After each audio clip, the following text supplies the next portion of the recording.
singing. Come on, get happy. Hi everybody, I'm Vicki. Hi, Vicki. And I am a nudge. So says Marty. That's what he called me, a nudge. And yes, I've been a little nudgy. Yesterday I sent Marty an email in the afternoon. I said, so how much time would Shirley like to do before we get to the Q&A? And he said, time? He didn't answer me at all. So I called last night, cocktail hour, and he said, well, what reading? That would be so boring. This is a literary salon. We're here for Shirley's book. He said, we're just going to come and do our shtick. So I'm just telling you, I don't know what we're getting today, ladies, but we are just going to roll with the flow. We are going to be in the Shirley and Marty show, and we are going to just know that we are blessed to have such an opportunity. Named after Shirley Temple. Is that true? Were you really named after Shirley Temple?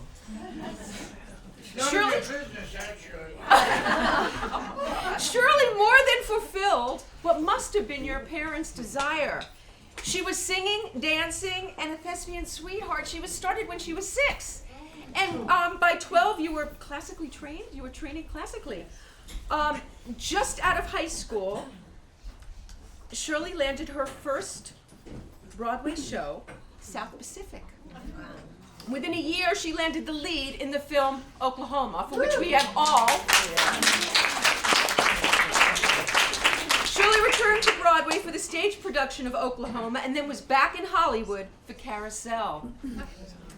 Longing for a darker role, she was cast as the vengeful prostitute in Elmer Gantry. Shirley won the Best Supporting Actress Oscar for that role.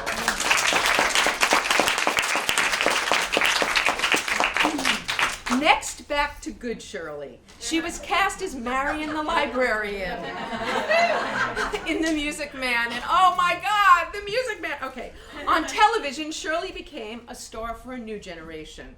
In the Partridge Family. I mean, do I have to say these things? Is there anything we don't know about Shirley? Okay, maybe there is. Post her iconic role, she starred in a self-titled sitcom, played Drew Carey's cougar in The Drew Carey Show, and was nominated, where's my next page? Hello. All right, this is now funny. Oh my God, where is my next page? It's okay, you shouldn't be doing that anyway. She was nominated for an Emmy for, you're going to tell all this stuff? All right, well, I'll let you tell the rest. Are you going to talk about Patrick and I'm back on Broadway in 40 seconds? All right, I'm not going to tell the rest of her story. Don't let him hurt me, please don't. Ladies and gentlemen, please welcome. It is my honor. It is my privilege. I am thrilled. All right, a minute on Marty, a second on Marty. I'm Dickens, he's Fenster. I have loved you since then. We all loved you and sang We Love You, Marty, when you weren't here October 1st. Well, I'm in a drug rehab program. And I've been praying for you every single day on my knees, and Jewish girls, well, you know when they get in. But anyway, I am so thrilled that you're here. Please welcome Shirley Jones.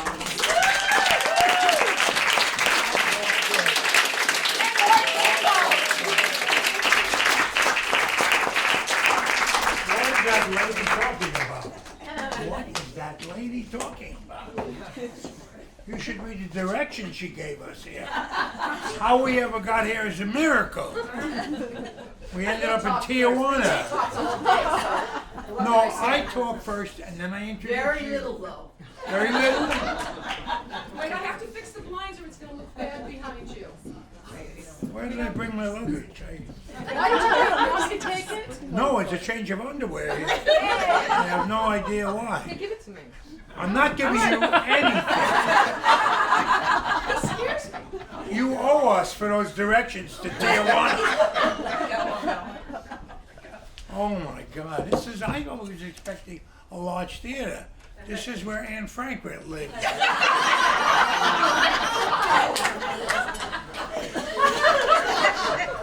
Remember, he's a comedian. That's right. I don't need an explanation.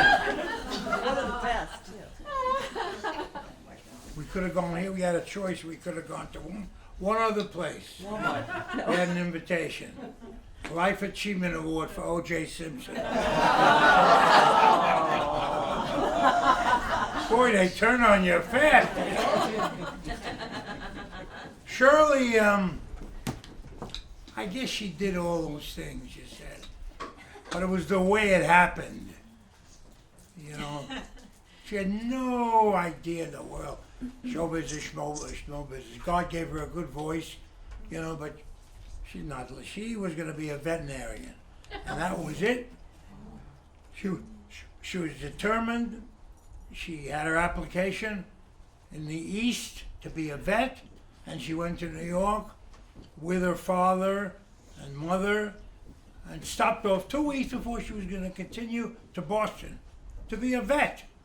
And somebody said, you know, you got a nice voice.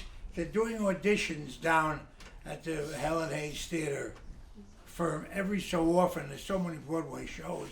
They have chorus auditions. People, you know, for 1 line, 2 lines, to get to fill the places of the chorus people who drop out and go here and go there. So she went down in a bus, which was the whole time of her struggling in her career. We always laugh about, you know, we see people, friends, Walter Matthau in the movie. You know how many years? He struggled 12 years, he did little parts. And this one, now we're look, Jack Lemmon, he made it quickly. This one, that one, you know, look at Anthony Hopkins, he struggled for 14 years, did 1 line. Shirley struggled for 26 minutes. From the time she got on the bus down to the Helen Hayes Theater, where it didn't happen quickly. There were 1,000 girls in line. She stood in line, you know, when it got to her place. Yes, Miss Jones, will you play? The moon belongs to everyone. Whatever the hell you say. And life are free. Yes. Thank you. Will you leave a picture way over on this side? So, there were 1,000 girls, then there were 600, then 200, then on 86, 84, she was still hanging around. And finally they said, Miss Jones, will you mind singing it 1 more time? So she went outside the darkened theater. You know, you never know who's out there watching. 3 people, the moon, you know, and a voice from the back said, Miss Jones, we know you've sung the song at least 5 times. Would you mind mustering up enough to sing it 1 more time? I have my partner coming down, Mr. Hammerstein. And she said, okay, and what's your name?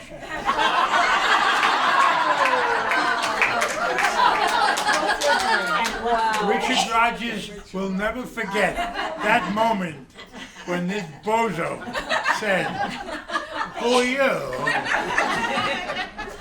And he came down, sang a song. It's a miracle story. First time, last time ever in the history of show business, they decided to sign her, Rodgers and Hammerstein, as a client. So they would be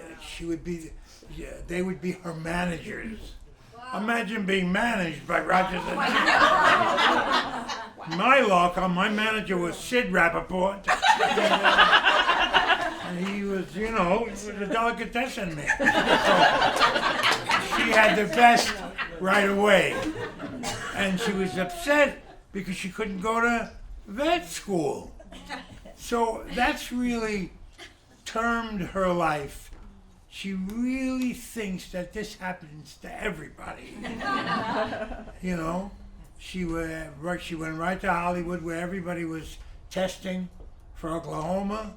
Everybody, Debbie Reynolds and Katherine Grayson, the prevailing singers, and they all wanted that role, you know. And there was this natural person who, no makeup and her hair funny. One day she came in with a whole lot of makeup and her hair, and they said, go home immediately, change. God, we wanted to see that little girl from Smithton, Pennsylvania. So in a way, it happened real easy for her. And when she takes me back to Smithton, Pennsylvania, 30 miles south of Pittsburgh. Population 800. Wow. $7.99. You left.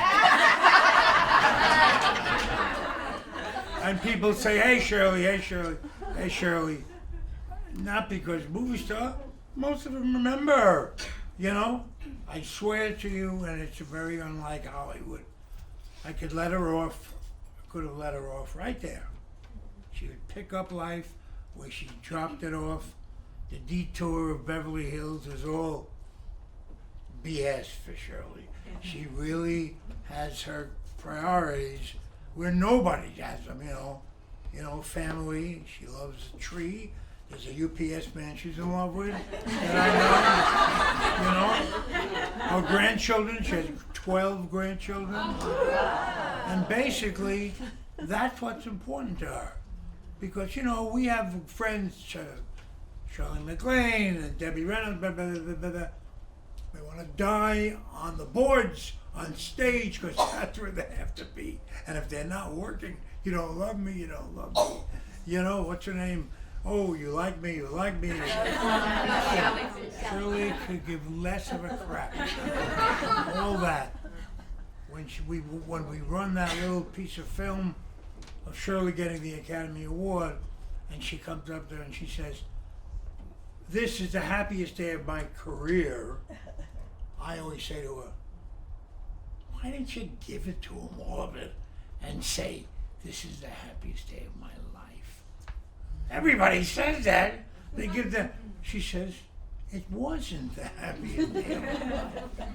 Having a child was. When I got married, this and that was." So I can't seem to shake her into the fact that I'm a Jewish crazy man. I would kill myself. We should get her on. There's so many things that I could tell her. The great story I have to tell you. Shirley recently had knee surgery. She's healthy as a horse, but one of her knees, that's a pretty tough operation in terms of the, knee, hip, shoulder stuff. And when I went to see her doctor, he says, "Can I give you this little anecdote?" Yeah. He was very impressed with her. He was a star person. Oh, Shirley, blah, blah, blah, blah. But most of the people in the operating room were too young to know who Shirley was. If you're under 30, you don't even remember the Partridge family, So while they were getting ready, Shirley was under and prepping all these young people. He was waiting. He wanted to give them a little bit of a hint of who they had on the table. So he programmed his iPod or schmipod or whatever you call it, those things, and he punched in Gordon McRae's Shirley.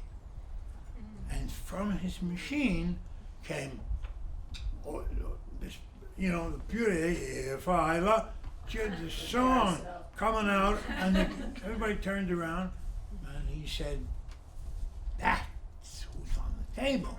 And the music went, all of a sudden the doctor turned around, and he heard an extra voice.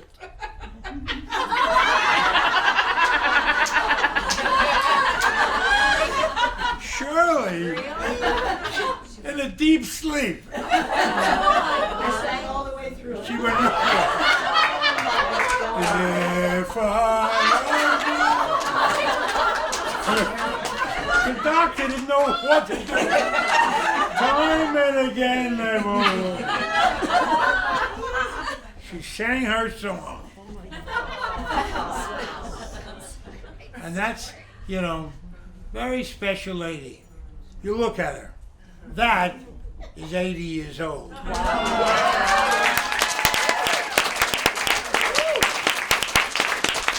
And anybody can have surgery. She doesn't believe in it. Can't get her to go in and do anything. She doesn't do it. So, it's miraculous wherever she goes. But it's hard because everybody has, if she hangs around with Joan Rivers, they don't know which one is younger. Lastly, I will tell you our relationship. You might look at me or hear me and say, what is she doing? With that man. I've heard that question for 36 years. Debbie Reynolds is a good friend of Shirley's. She hates me. Something about our personalities conflict. She's a kind of a comic type too, you know. Every time she sees Shirley, ever, no matter where or how far Shirley's away. Cheryl, are you still married to that nutcase? You know? Last time she said that to Shirley, I sent her a letter. Dear Mrs. Debbie, dear Mrs. The singer. Dear Mrs. Eddie Fisher. You want to talk about bozo husbands? And then I went on to say, well, look, Mrs. Harry Cole. Every one of them stole all her money, and she's alone now. You should have a crazy husband like this person. But our relationship can be tuned up in the following thing. A couple of years ago, we went to a party for, what's her name? You know? Everybody loves Raymond. She was the mother. Doris Roberts. She's a friend of ours. And very sweet lady. And has to be the richest lady in the world. Toward the end, she was making $1 million a segment. Wow. That means every 5 days, they do a half hour. So that's $1 million a week. Hello. Yeah. Very good. We went to her house, I believe it was her 60th birthday. About 20 years ago, I guess, no? So I was going to a star's house. So I went to a balloon store, and I got a balloon that big, and it said, Happy 60th, Doris. Because that's what I do. I'm a promoter all the time. Always, you know. And I put the balloon in the car. Shirley got in the car. We started to drive to her house. I'll mow and drive or something. And this is a symbol of our life. She said, what's that? And it's a balloon. What the hell is a balloon doing here? It's a balloon for happy birthday. You're gonna bring a balloon into a grown man, dignified, walks in with a balloon? That's what I do. A balloon. I don't want to walk into a party with a man with a balloon. What's wrong with a man with a balloon? If the whole world had a balloon, we'd be in much better shape. Not me.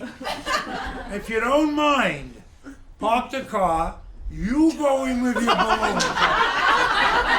You do your balloon thing, and then I'll come in when it's time. Well, actually, I wanted to say, absolutely okay. And she did it. She parked in her place. I made my grand entrance. I went in with my balloon. Hey, Marty, how you doing? Where's Shirley? The truth, she's in the car. She doesn't want to walk in with a man with a balloon. Oh, come on, it's okay. And I did my joke. It's a little opening joke. As a man, I did one thing. God, I remember that. Remember I said, look, I have a little opening joke. I did it before, but I used O.J. Simpson. But that time I said, we had a choice to either come here or Robert Blake's house. You know? Instead of getting shut up. Instead of getting a laugh, there was a big hush. And there was him. Oh, white hair. Said, it's okay, Marty, it's okay. I didn't know any more prison jokes. It's my turn now. Okay, I want to. So, I think they want you to come on. I say it's anti-Semitic. Mrs. Marty Ingels.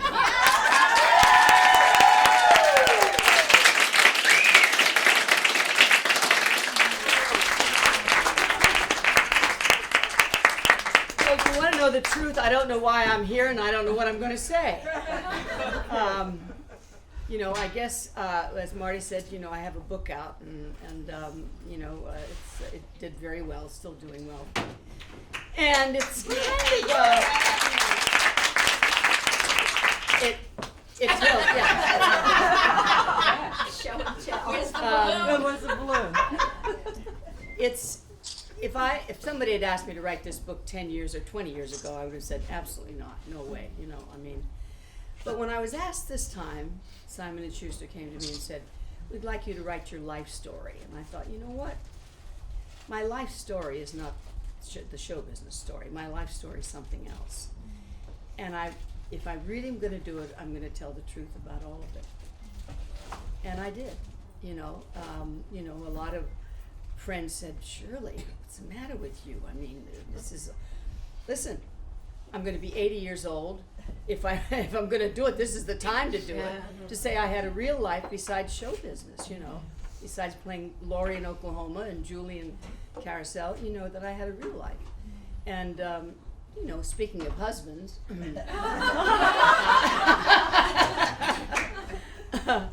you know. No, but you should tell them that a lot of people faulted her for putting that book because there were some salty episodes, all with her husband, her first husband, who was a Well, that's what I'm real going to talk about. adventurer. A lot of people said, how dare you, Shirley? You know, you'll burn in hell and all that stuff. Wow. A lot of people said, people Not who were quite to that religious. degree. It's Well, really yes. interesting. I'll tell the story, thank you. It's really interesting. The funny thing is most women, you know, like all of you, loved the book. And they all said, oh, wow, it's great. The only time I ever got a negative, it was a man. Yeah, it would be a man. Oh, there were lots of them. Yeah, it was interesting. It would come from a man. But for the most part, I had wonderful, wonderful feeling from everybody about it.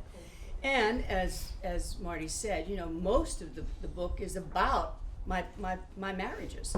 I've never not been married.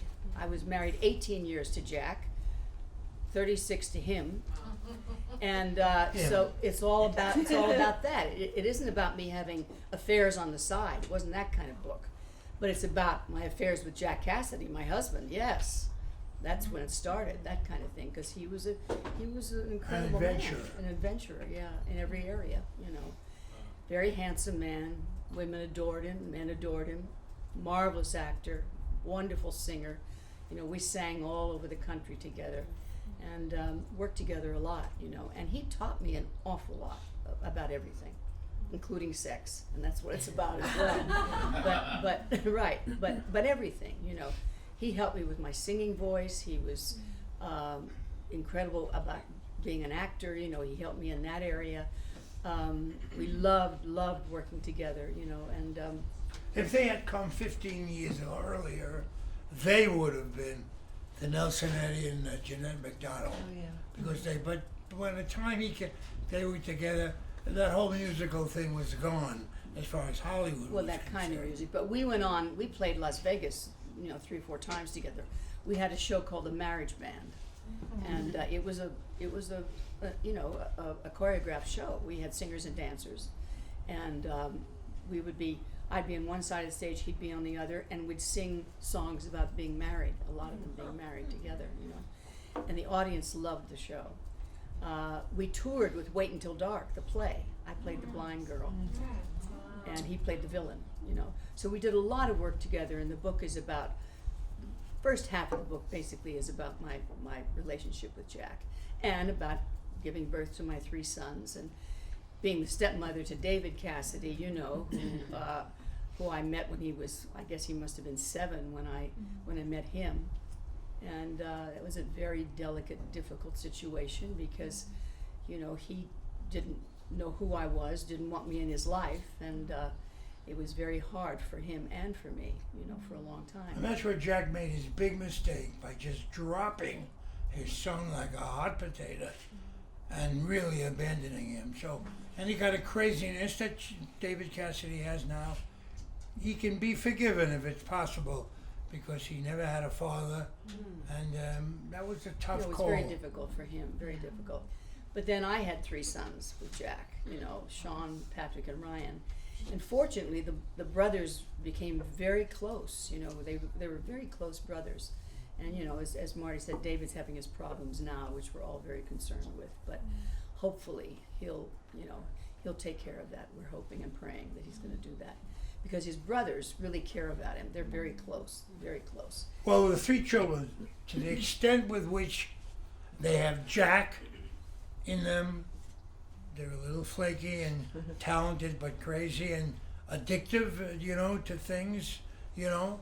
And to the extent with which they have Shirley, they're grounded. Like she is totally grounded. Luckily, they're all very grounded, very successful now.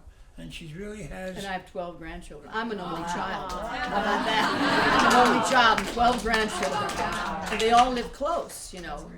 Sean, There's a Jewish word, nachas. She's got a whole garage full of them. they range in age from 34 to 2. The grandchildren, Yes. not the children. I'm saying the grandchildren. I just said that. Speaking, some of these people are not English. I said grandchildren.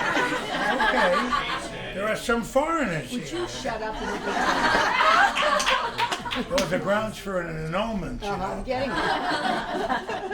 it. Anyway, so but that's all in my book, and you know I'm still working a lot, which is nice. I mean, in many ways. I mean, I still do concerts all over the country.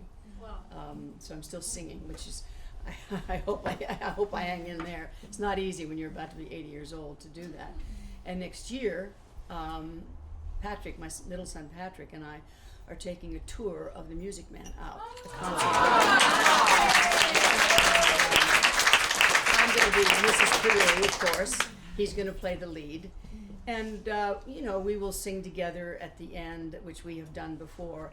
I'll show film clips and talk about the movie and talk about him. I was pregnant with him all during the making of the music. Wow. And I tell that story on the stage because I wasn't allowed to Tell anybody. tell anybody. Would you hush?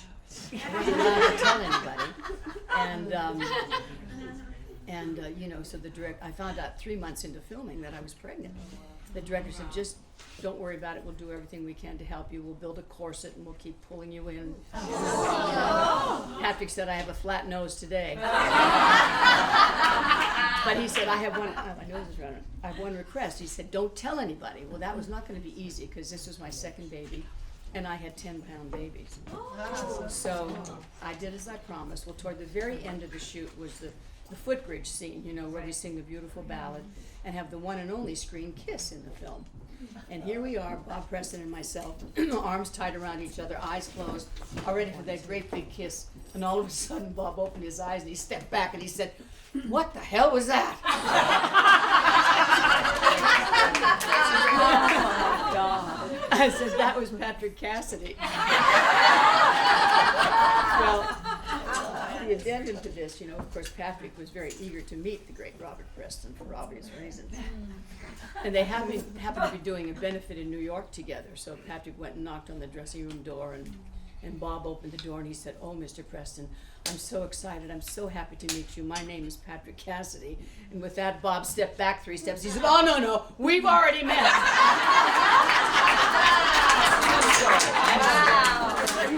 So that's one of the reasons that we do the Music Man too now, you know, and then we tell the story, of course, and talk a lot about it. Because Patrick and I went back to Broadway together. We did 42nd Street together. This was 7 years ago. And we made Broadway history. It's the first time a mother and son ever appeared together in a Broadway musical. So, do you have any questions for me that I haven't answered? Yes. What did you discover about yourself in writing the book? In writing the book. Yeah. Well, you know what it was? It was the memories that I had. I mean, I kind of, a lot of the times, you know, if you don't want to remember, you put them aside, just put them aside. And all of a sudden they came flooding in. And certain things, you know, some of the things I said to myself, well, I guess I shouldn't have done that, you know, maybe shouldn't have done that. But I have no regrets whatsoever, really, you know, and as I said, it brought back many memories of But Jack. even your kids have moments where they fault you Yeah. and oh, say, yeah. Mom, you didn't have to write this Yeah, book. yeah, they've said yes. How did you decide what to put in the book? And I mean, I'm sure you had so many things you could have put in there. Well, I just started from the beginning. I just started really The from the questions beginning. you got from You her. know, I worked with Wendy Lee, who was a co-writer with me, you know, and she asked a million questions, and of course it brought back a lot of memories for me from that standpoint too. But, you know, from my childhood, being an only child in this little town of Smithton, PA, and I had a very rough mother and a wonderful father. You know, I dedicated my book to my father, who died at 49. And Jack died at 49. Really? Yeah. And I didn't. In a fire.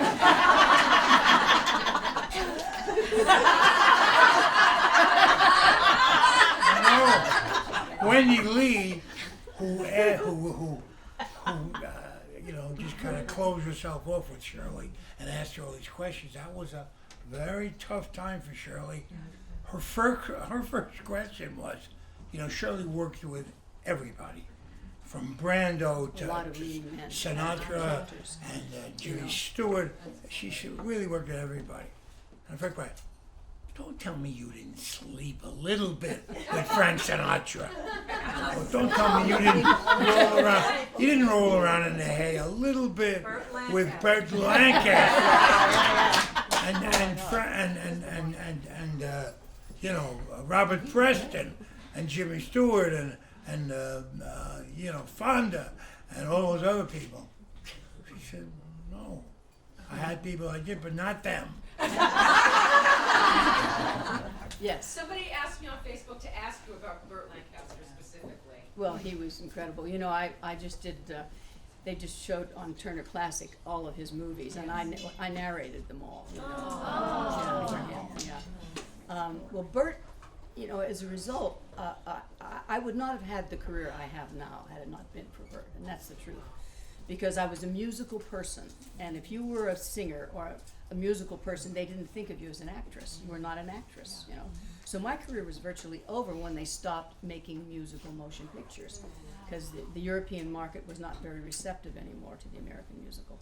So I decided then to go into television, which was then, you know, a step down for a movie actress. All the agents said, don't do that, Shirley, you know, it's... But they were doing wonderful shows like Playhouse 90 and Lux Video Theater, you know, at Philco Playhouse. And I did a Playhouse 90 with Red Skelton called The Big Slide. Right.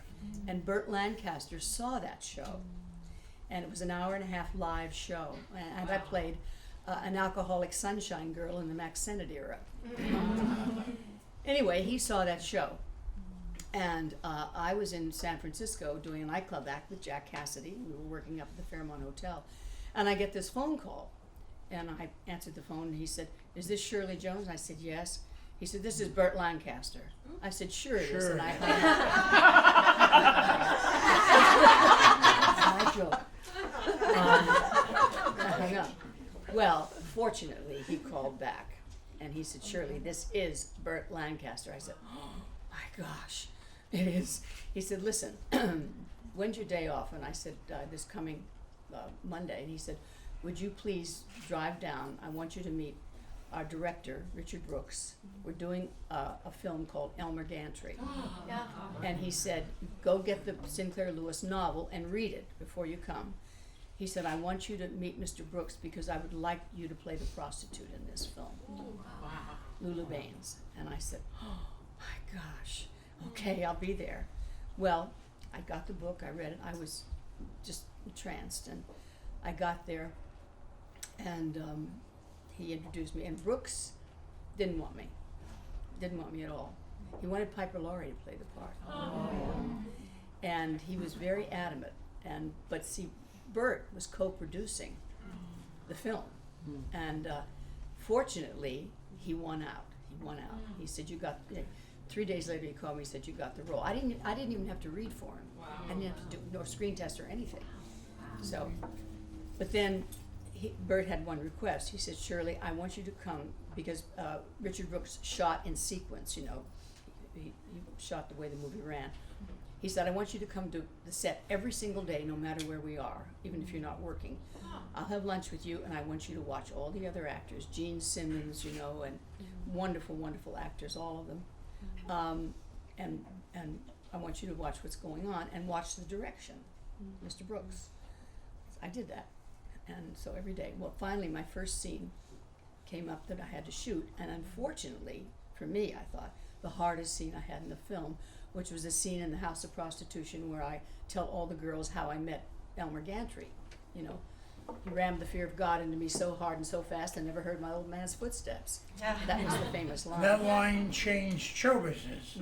Yeah, He ran the fear of God of me, you know, what do you call it? the critics and the censors. No, the yeah. censor Censors, people yeah. almost didn't let that go. No, they didn't in some cities. They cut it out in some cities. But anyway, that was the scene I had to do, my first scene, and I did it. And Brooks sat in a chair with his legs crossed, didn't give me one direction. Wow. Nothing. I just did it, you know. Well, I came home after the scene in tears, and I said to Jack, "It's over. He's gonna fire me. I'm finished." Well, I didn't have to work the next day, and he got to see my work. He saw the brushes, so to speak. He called me the next day, Richard, and he said, "Shirley, this is Richard Brooks," and he said, "I owe you an apology. You're going to be great in this film, and I predict you're going to win an Academy Award."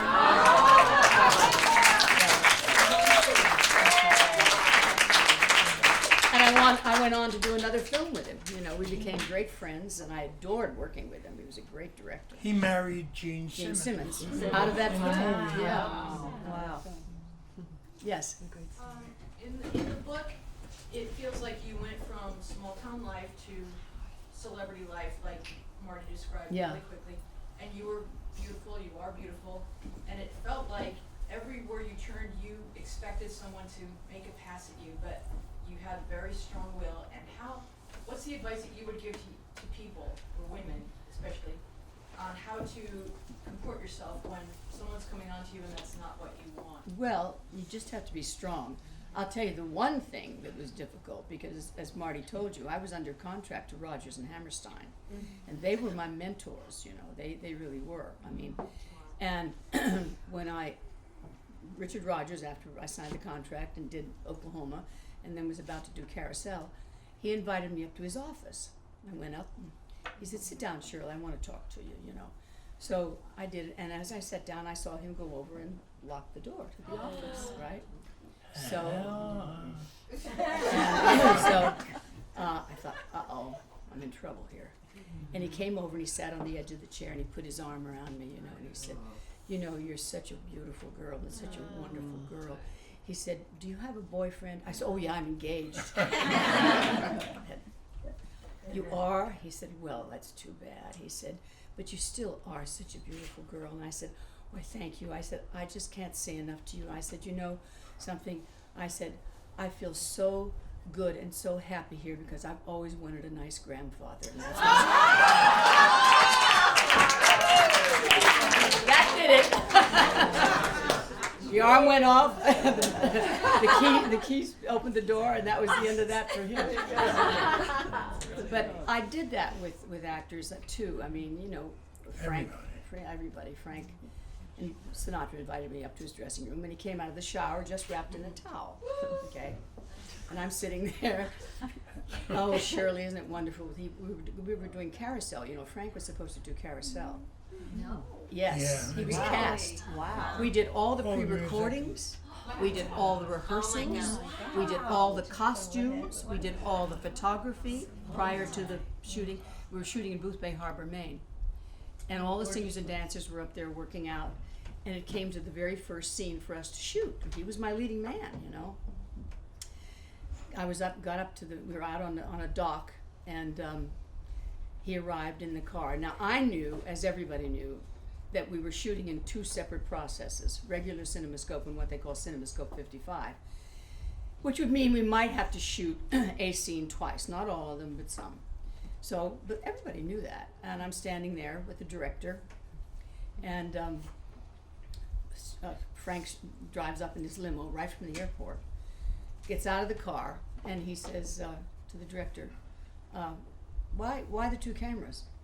And he said, well, you know, Frank, we're shooting in 2 separate processes. And Frank said, does that mean I'll have to shoot a scene twice? Do I get paid twice? And he said, no. He said, would I have to shoot a scene twice? And he said, well, maybe sometimes. He said, I signed to do 1 movie, not 2. That in the car, back to the airport, after all of the rehearsals and everything. Now the producer, Henry Ephron and Phoebe Ephron were the producers and the writers of the script, came over to me, Henry, and said, Shirley, where's Gordon McCrae? I said, I think he's in Lake Tahoe doing a nightclub act with his wife, Sheila. He said, can you get him on the phone? And tears were running down his face, and he gave me some quarters, and I was on a dock with a payphone. So I put the quarters in. Believe it or not, I got hold of Gordon McCrae. I said, Gordon, it's Shirley. How would you like to play Billy Bigelow in Carousel? He said, give me 3 days, I have to lose 10 pounds. And that's how Gordon got the part. But just let me say, you know, of course, I would run into Frank every now and then and say, what happened, Frank? I don't want to talk about it, Shirley. I don't want to talk about it. And I just learned rather recently the reason Frank Sinatra left. Ava Gardner was doing Magumbo with Clark Gable in Africa. And she called him. Some of the press people told me this story. She called him and said, unless you get your ass down here, I'm having an affair with Gable. And that's why he left the movie. So what happened while he had the towel wrapped around? The towel. Well, he sat down, the towel was still wrapped around him, and he said, it was saying, you know, how much he loved doing the film, and aren't we going to have a good time? I said, oh yes, Frank. I said, you know I'm a fan. You know, I've been a fan since I'm 14. With you. I did a lot of that kind of stuff. And you know, all of a sudden, you know, the love affair, the love making left. And he said, well, I am too, Shirley. Nice to be with you. Bye. You know, the tracks of you and him singing that, did you know what happened to those? No, I've Wouldn't asked that be a everybody. wonderful I've thing? asked him. I asked his family. Very valuable. Very Yes, valuable. very valuable. That's exactly Well, right. what a great thing to have. Yeah, I thought that probably his children got them, you know. But I've asked both of them, you know, and they don't know. They don't seem to know where And they he are. would have been not like Gordon because he didn't have the voice, but he would have been a The wonderful. character. He'd been Maybe one one of his Wonder. He would have been his Would have had that character great down. great Yeah, he would character. have had the character down. Maybe one of his ex-wives had. Yeah. Maybe one of his I don't know if you One of remember them. this, but do you remember being on Password? Yeah, very well. Do you remember that the password was sex? And do you remember what the clue was that Jack gave you? Are you serious? I know I can't remember that now, but I remember we did it several times. Well, the time I watched it, Yeah. I don't remember who gave the clue to whom, but I think he gave it to you, Yeah. and it was Polaroid. You're kidding. I remember that Funny you say that. One word and you got it first. now. I know. See that? Boy, Harriet, tell do you remind elephants? I wrote a song that's on this album that you Oh, did did on you? the show. That's the way it is with you. Yeah. And of course, I want you to sign it. Of course. How nice. I love that song. Thank you. Great. I Oh, love what a that song. compliment. Thank Yeah, you it's very great. much. I saw you play a dominatrix in Venice Heat. Yes. Were you drawing from life experience?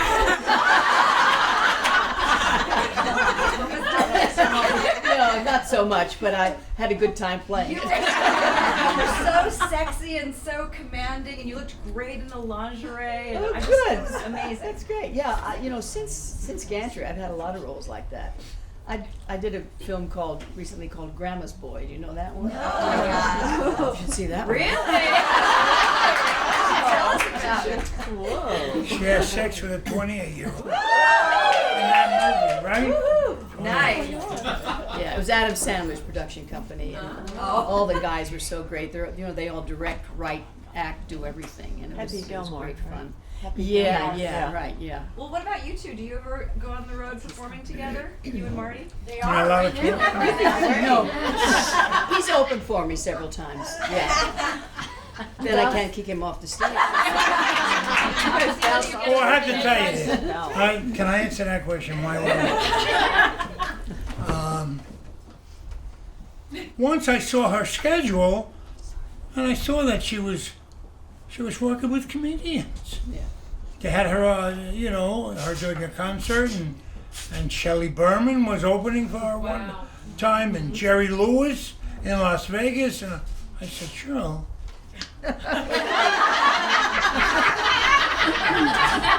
Remember me? I'm a comic. Oh, well, the way it works in that business is, you love this, that you go out with a price, $15,000 a show, $18,000 a show, $20,000 a show. If you're Julie Andrews, maybe $50,000 a show. And then you go out and they see how the business is. If the business is very good, your price locks in, maybe it does better, If it's not as good, your price drops. So the audience determines your price. I said, Shirley, let's just put ourselves on the market. I'll open for you, and we'll see what happens. Okay? So you're presently getting $15,000 per show. Now let's see what happens when you work with me. I know it won't be much more. So we did a couple of dates, and then I didn't know what the price was. I called her agent, and I said, listen, Morty, all agents are called Morty. How much is our price now? He said, what do you mean? Well, now that it's out there and people are deciding, good show, bad show, up, increase, decrease, how much? He said, now, don't have to tell me about worrying about I don't have an ego anymore. I know I'm living in the shadow. It's okay. I've given up that, everybody says Mr. Jones anyway. And I say, if they think I'm Tom Jones, let them think. It's okay. I'll find out what your price is together and how much it is when she works alone. I said, I know I'm not going to be that much more, even if it's only a couple of thousand more when she works with Marty. She called me back a week later and he said, hell, you ready? Yeah. Now you sure would you please stop it? I'm okay with it. Numbers don't mean anything. We're married 15 years already. He said, okay. When Shirley works alone, she gets $15,000 a show. When she works with you, she gets $13,000.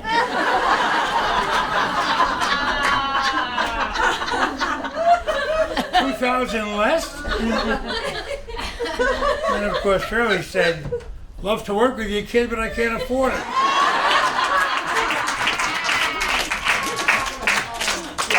On that note of your favorite leading men you've worked with, I can't wait to read your book, but I haven't read it, and so if you talked about this in your book, forgive me, but of all the people you've worked with, I wonder who you gelled with the most musically, creatively, and also to another part, I wondered if you ever worked with my all-time favorite, one of my favorite humans on the planet, if you ever worked with Danny Kaye. Danny Kaye, yes, I did his show. If you could tell me anything about him. It was his favorite person in the whole world. Yeah. Favorite person. Yeah, the most talented You're man. his favorite person, or he's your favorite? No, Danny Kaye was his favorite person. And she introduced me a couple of times, and He's just there was He nobody. nearly fainted when he met Danny. Wow. He was not a nice person.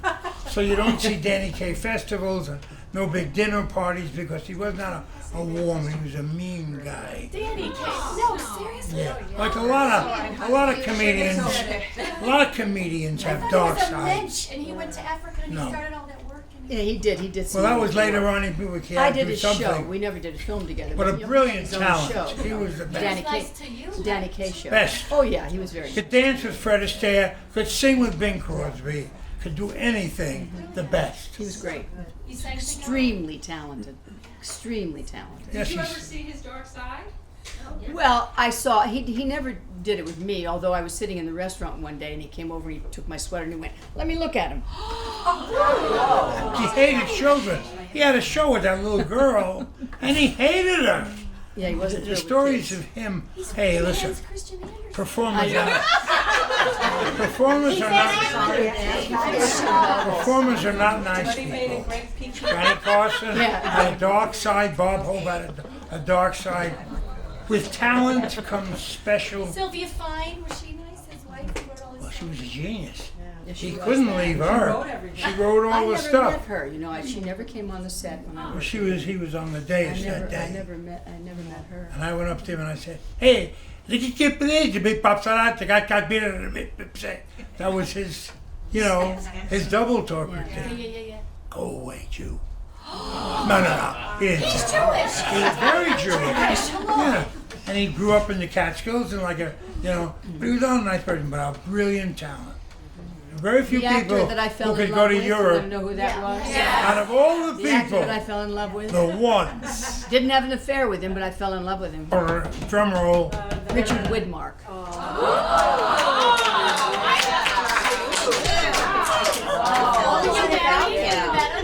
He was She was married, and so married. was I. What was it about him That What? you fell in love What with. was it? He just was Oh, so. sex appeal. Yeah, he really was. I loved him as an actor, number one. But then he was so sweet to me. We did a Western film together with Jimmy Stewart, and called Two Rode Together, and the director was the famous director with the one the John Ford. forgive me, I couldn't think of his name. Everybody John hated Ford him. directed it, and he didn't like working with women at all. Men were his thing, and he had a handkerchief hanging out of his mouth all the time. And I kept saying to Richard, "Why is that?" He said, "Don't ask him about the handkerchief. Just Shirley. talk to him." Don't do it. Don't do it. Just let it be." Just say, "How you doing?" And he's got a big handkerchief hanging from his mouth. He just Don't take it out to mention give it. you a direction and put it back in. Wow. Big long. Some things you don't mention. He also had his fly open. You must not discuss. No, Widmark was so wonderful to me and so sweet. And, we'd have a day off. He'd drive me through the country. We did this down in, where were we? Well, you loved him. You liked Texas. him because he was a laid-back guy. Yeah, he was. Wanted no part of the Very unactory. flash system. Very unactory, yeah. Very, very rare great kind of guy. guy. Yeah. I wanted to know how you got started. I mean, getting started is always difficult, so in terms of writing your book. So did you write on long form, on a legal pad? Did you start typing in a computer? Did you No, speak to someone? I made notes as Marty said. Wendy Lee was really helpful as the writer. She would ask me a bunch of questions, then I would write down Oh, okay. what I felt about each question, what the reality of the question was, what it really meant, what happened there. Then I would write it down, and she would write it down, and we would mix the. And I always find that the getting started is the most difficult part for me anyway, and then all of a sudden the floodgates open, and you said that once you did get started, then the memories started to flood Yes, back, they and then you started were to able come back part like that crazy. onto Oh page. yeah, so And many did you do most of that I had speaking to forgotten, Wendy? almost really forgotten completely. And did you do most of that speaking, or did you do most of that writing, and then it was Most of that speaking. okay? And then I would write it down so I remembered what I said, but it just came out to me. It was that mostly way. because of Wendy. She wanted Yeah. she had a big It helped me a tabloid lot. mentality. Somebody really And she Absolutely, said, "What helped me about a this?" lot. And she asked Yeah. every question. Because she knew everything Did you about play me. with this She'd one? done Did her- you play her with that one? Yeah. Research. Research. Was she assigned by the publisher? Yes. She came from them. Yeah. How did you two meet? Well. Shall I tell the story? Yes. You won't let yes. me say anything No, else. keep quiet. It was a very sad time in my life because Jack and I were in trouble and we were having problems and Jack we were separated at the time, and my youngest son Ryan was about I think 8 or 9 then, and I knew this artist who painted animals and children. And I thought, I really would love, because I had a beautiful dog then, I had a Dalmatian. And I said, I'd love to have my dog and my son painted together, And she was having a whole display of her paintings on Michael Landon's lawn. Michael Landon's house. At his On house, the on the lawn. lawn, were all of her paintings. So I was invited to come and see them, So I took my son with me, my youngest son, and we went and viewed all the paintings, and I met her, and I made a deal with her to paint my son and my dog, It was a lovely, and as I was leaving, I was waiting for my car. This car drives up. Now, it was very late. Everything was over by that time. And out comes this man, bumps into me, knocks me onto a chaise lounge, and everybody came and picked me up and said, "Shirley, don't talk to him. It's It's Marty Crazy Ingels. Marty, Don't, yeah. it's Crazy Marty. Don't talk to him." And I said, And I said, "I'm sorry, Shirley. They were all taking her away. Get out of here from the living room. Come on, Marty, you're crazy, Marty. She's looking back and saying, I'm sorry, I said. I looked in her eyes and something said, call me again. It took me 6 weeks to find her phone number. 6 weeks. Finally found a secretary at the William Morris Agency. I gave her $20. My She phone gave number. me her phone number. To this day, every time we have an anniversary, I buy Shirley or something, and I send a big bunch of roses to this girl who nobody knows because she'd be fired. Yeah, they didn't let him do that. I said to her, thanks, Yeah. you know. But he called me several times, and I didn't, you know, said, no, I don't think so. Finally, I answered the phone, and he got me, and he said, "Oh," I said, "Is this Marty?" And he said, "Yeah. Wait a minute, I'm in the bathtub." I said, "You're what?" "Yeah, just a minute. I'm in the bathtub." "Well, hold on. Don't move. I have so many things I want to say to you. I know your favorite color's green. I know you like." He went, Well, my notes were in the other room, and I was in the bathtub. And I really didn't want to mess up this call. So I went with my towel into the bathroom and said, okay, now I know your whole favorite list color. of things. I mean, he went on and on and on. Finally, I said, hold it. Yeah, you know what she said? I was 3/4 finished. She said, hold it. I got to go. I have an appointment.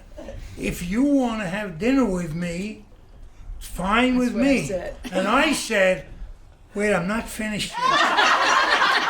He did. I said, I'm not I finished. said, you're finished. If you want to No, have dinner. I'm not ready to accept. I have to. I went right to the end of the car. She thought, well, he'll be good for a laugh. She needed a laugh. And my first date picked me up in a motorhome. No.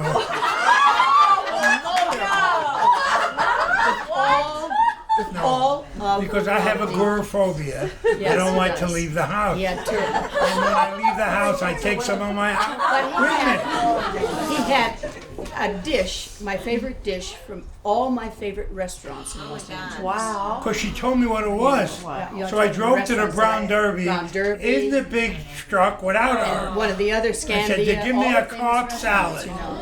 They gave me the cup, put it on the table. Then I went Hey, to her drove- house. drove to the Come beach. on, Shirley, we're going to I go said, on a why are we date. going in this? I said, I'm not sleeping with you. He said, no, we'll have dinner and we'll go to the beach and we'll talk. And in case you want to, the bed's there. Anyway, that's how it started. Marty, I do voiceovers too, and would you do incredible edible egg for me? How do I do that? Yes. You just say it for me. Oh, see? Well, it's just a natural. And I you never just- did voices because my voice by itself is so crazy. So I got Grape Ape and all those other things. And the voice of Pac-Man. But the Smurfs beat us, the son of a bitches. The Smurfs beat us out. So we were canceled.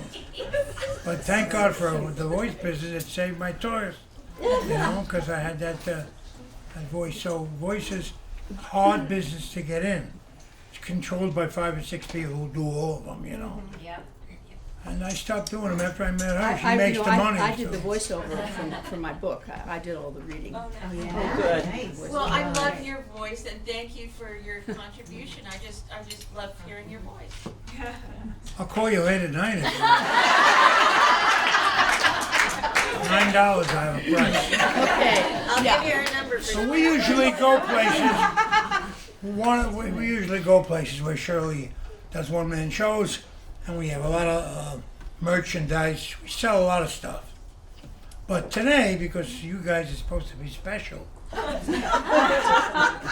only not to push, but if you want one of these, okay, she'll sign them for you, and for not, just gratis, have them. So we'll sign you. And we all are buying books. And buying books. I bought Well, we don't get any money for that. That's okay. Simon Shall I and sign Schuster. now? Yeah, Those we're rotten gonna bring it back to thieves. sign, but I want to ask you one more question. Yeah. You are America's darling, America's sweetheart. One of them. You're good. You're pure. You're gorgeous. You're beautiful.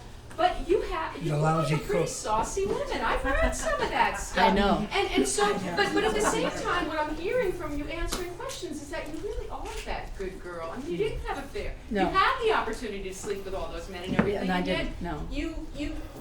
You're saucy, but only with your man. That's just about it, exactly. You have a moral right. compass. Just with my There man. must be other people like that too. Yeah. Somewhere, someplace. Greta Garbo, there must be somebody. We're gonna take one more question, and then we're gonna have you guys Okay. go back so you can sign for us. Okay. Sign the pictures. Here's your book for the library. Put you on the spot. Can you Right? do a few bars? With all the dirty parts Just crossed I'm out. answering a question, yes. Can you do a few bars if I loved you? Oh, please. Right now, Or it's anything. blowing my nose. Anything. Or any. Or anything. I loved you time and again. I would try to say all I'd want you to know. If I loved you, words wouldn't come in an easy way.